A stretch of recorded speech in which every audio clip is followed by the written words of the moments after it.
Kisah istri rancang skenario diculik karena takut dimarahi suami usai bayar utang 45 juta rupiah. Sebuah pesan berantai soal istri dan anak yang belum pulang ke rumah beredar di media WhatsApp pada Kamis 5 Januari 2022.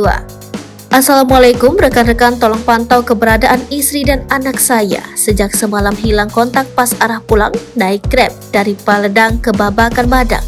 Sampai sekarang handphonenya belum aktif dan belum ada kabar keberadaannya. Demikian bunyi pesan yang beredar itu. Beredar kabar ibu dan anak yang belum pulang itu hilang diculik orang tak dikenal. Apalagi disebut orang yang menculiknya meminta tebusan 50 juta rupiah kepada suami korban berinisial WH. Setelah mendapat laporan dari suami korban, polisi lalu menyelidiki kasus penculikan ini. Namun berdasarkan hasil penyelidikan yang dilakukan oleh Polsek Babakan Madang, ternyata ibu berinisial Y dan anaknya AYW tersebut bukanlah diculik. Y membuat skenario berpura-pura diculik akibat tagihan utang yang melilitnya. Kapolres Bogor AKBP Iman Imanuddin mengatakan, ibu dan anak warga Babakan Madang Kabupaten Bogor yang dinyatakan hilang beberapa waktu lalu berhasil ditemukan pada Jumat 6 Januari 2023 pagi. Korban ditemukan di jembatan Gadok di wilayah Kecamatan Cisarua, Kabupaten Bogor, sekitar pukul 4, kata Iman.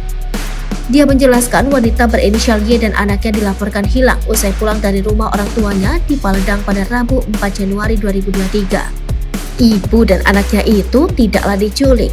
Istrinya pembuat skenario berpura-pura diculik akibat mempergunakan uang sebesar 45 juta rupiah untuk membayar utang tanpa sepengetahuan suaminya, ujar Iman.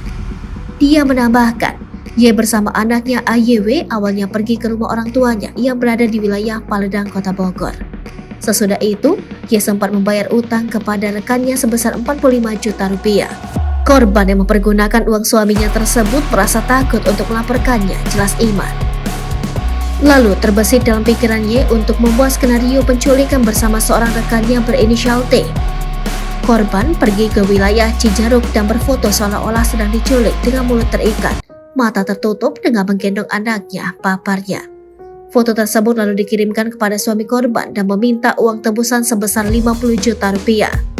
Setelah membuat skenario tersebut, ia merasa takut hingga memutuskan untuk pulang dengan diantar rekannya dan turun di Jalan Raya Cisarua, tambah Iman.